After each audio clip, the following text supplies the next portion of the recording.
Ministry of home affairs की joint director पुण्य सलिला श्रीवास्तव जी ने आज प्रेस ब्रीफिंग के दौरान एकदम क्लियर कर दी है यह बात कि अन्य राज्यों में जो विभिन्न राज्यों के लोग फंसे हुए हैं वो मेडिकल चेकअप के बाद और प्रॉपर परमिशन के बाद अपने अपने राज्य वापस बुलाए जा सकेंगे और इसके लिए राज्य सरकारों को कड़ाई से एमएचए के द्वारा दी गई गाइडलाइन को पालन करने के लिए कहा गया है। जो लोग अन्य राज्यों के किसी अन्य प्रदेश में फंसे हुए हैं उनको उस अपने अपने जिले के क्वारंटाइन सेंटर में जाना होगा, वहां उनका स्वास्थ्य चेकअप किया जाएगा। अगर वो स्वस्थ हैं पूरी तरीके से तो उनकी सूची जिस राज्य के हैं उस राज्य में भेजी जाएगी। उसके बाद उनको बस सेवा के द्वारा सड़क मार्ग के द्वारा उनको अपने अपने गृह जनपद भेजा जाएगा। जब वो अपने गृह जनपद पे पहुंचेंगे तो वहां पे भी उनका स्वास्थ्य परीक्षण किया जाएगा। यह दोहरा चेकअप होगा, जब चलेंगे तब भी स्वास्थ्य परीक्षण और जिस डिस्ट्रिक्ट के हैं वहां जब पहुंचेंगे तब भी स्वास्थ्य परीक्षण उनका किए जाने के निर्देश हैं और वहां पे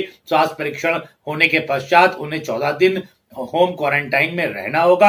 हालांकि उन्हें अपने अपने मोबाइल पे आरोग्य सेतु ऐप डाउनलोड करना होगा। ऐसा भी उनको प्रोत्साहित किया जाएगा जिससे कि उनके स्वास्थ्य पे नजर रखी जा सके और डेली उनका स्वास्थ्य परीक्षण होता रहेगा। आने वाले 14 दिन तक इस तरह की गाइडलाइन जारी हुई है। भारत सरकार मिनिस्ट्री ऑफ होम अफेयर्स के द्वारा आज प्रेस ब्रीफिंग में Punya Salila Srivastava joint secretary MHA ने इस बात को क्लियर किया है। वहीं उत्तर प्रदेश के एसीएस अपर मुख्य सचिव गृह और अपर मुख्य सचिव सूचना ने आज प्रेस ब्रीफिंग के दौरान यह बताया है कि भारत सरकार की गाइडलाइन आ चुकी है प्रदेश के पास और उसके तहत अब कार्य योजना बना करके चरणबद्ध तरीके से लोगों को बुलाने का कार्य किया जाएगा। उन्होंने यह भी बताया कि हरियाणा से जिन मजदूरों को लाया गया है उन मजदूरों की लिस्ट हरियाणा गवर्नमेंट ने बहुत ही अच्छे तरीके से दी थी, जिसमें उनके आधार नंबर भी पड़े हुए थे। तो भविष्य में भी ये लिस्ट काम आएगी और सरकार उनसे संपर्क में रहेगी। फिलहाल इतनी बड़ी संख्या में मजदूर बुलाए गए विभिन्न प्रदेशों से और अब इसी प्रकार से अन्य राज्यों से भी बुलाए जाने की योजना है। आपको बताते चले कि आज अवनीश अवस्थी जो कि अपर मुख्य सचिव गृह है, उन्होंने एक बात और भी बहुत ही साफ तौर पे कही है कि माननीय मुख्यमंत्री जी की इस बात की इच्छा है कि जो छात्र नोएडा, दिल्ली और अलीगढ़ में फंसे हुए हैं उनको लाने की व्यवस्था करी जाए और इसके लिए वहां के जिलाधिकारी को, नोएडा के जिलाधिकारी को और अलीगढ़ के जिलाधिकारी को निर्देश जा चुके हैं और वहीं दिल्ली सरकार से भी बातचीत जारी है। हालांकि उसके लिए उनका स्वास्थ्य परीक्षण कंपलसरी है, दोनों दोहरा स्वास्थ्य परीक्षण कंपलसरी है। जब वहां से चलेंगे तब स्वास्थ्य परीक्षण होगा और जब यहां पर आएंगे तब स्वास्थ्य परीक्षण होगा। कल गृह मंत्रालय ने आदेश जारी कर उन लोगों की आवाजाही की अनुमति दी है जो अलग अलग स्थानों पर लॉकडाउन की वजह से फंसे हुए हैं, जैसे कि स्टूडेंट्स, प्रवासी मजदूर, पर्यटक, तीर्थयात्री इत्यादि। राज्य सरकारों को इनके यात्रा की व्यवस्था करते समय कुछ बातों का ध्यान रखना होगा। सभी राज्य तथा केंद्र शासित प्रदेश अपने नोडल प्राधिकारी नियुक्त करेंगे जो ऐसे फंसे हुए लोगों की आवाजाही के लिए स्टैंडर्ड प्रोटोकॉल विकसित करेंगे। वे ऐसे स्ट्रैंडेड व्यक्तियों का पंजीकरण भी करेंगे। संबंधित राज्य आपस में सलाह मशवरा करके सड़क मार्ग से यात्रा पर परस्पर सहमति बनाएंगे। जाने वाले सभी लोगों की स्क्रीनिंग होगी और एसिम्प्टोमेटिक पाए जाने पर उन्हें जाने की अनुमति मिलेगी। समूह में यात्रा के लिए बस का प्रयोग किया जाएगा, बसों को सैनिटाइज किया जाएगा और बस में बैठते समय सोशल डिस्टेंसिंग के नियम का सख्ती से पालन किया जाएगा। ट्रांजिट रूट में आने वाले सभी राज्य इन लोगों की आवाजाही की अनुमति देंगे। गंतव्य पर पहुंचने के उपरांत स्थानीय स्वास्थ्य अधिकारी इन लोगों का मेडिकल चेकअप करेंगे। यदि इन्हें संस्थागत क्वारंटाइन की आवश्यकता नहीं प्रतीत होती है तो 14 दिन के लिए होम क्वारंटाइन में रखेंगे।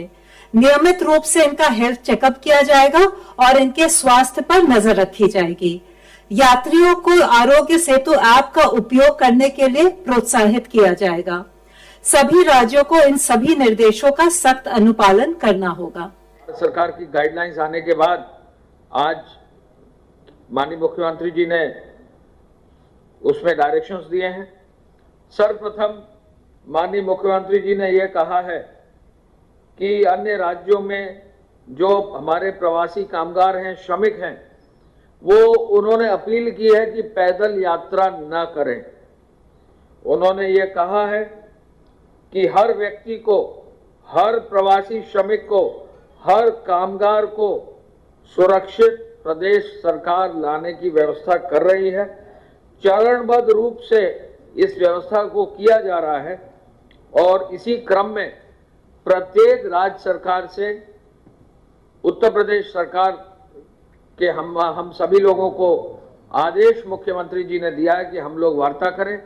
मुख्य सचिव और गृह विभाग सभी प्रदेश सरकारों से वार्ता करके एक एक प्रदेश के लोगों को लाने की चरणबद्ध योजना आयोजित कर रहा है। माननीय मुख्यमंत्री जी ने अपील की है कि लोग पैदल यात्रा न करें।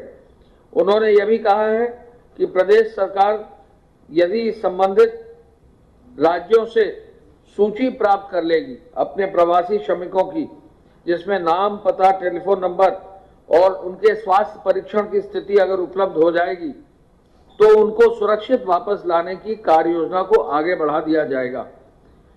नोएडा और दिल्ली और साथ साथ अलीगढ़, इन जगहों पर यदि हमारे छात्र कहीं अटके हैं तो अब उनको भी घर भेजने की व्यवस्था कर दी जाए।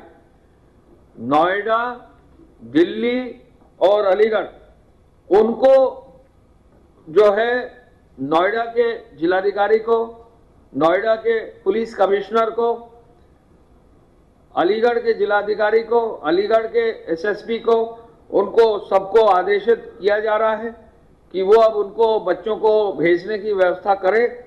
और दिल्ली सरकार से हमें गृह विभाग, चूंकि नोडल विभाग है, हमें आदेश किया गया है कि हम लोग दिल्ली सरकार से संपर्क करके वहां जो छात्र रुके हुए हैं उनकी सूची बनवाकर, स्वास्थ्य परीक्षण कराकर उनको भी हमारे अपने राज्य में लाने की व्यवस्था की जाए।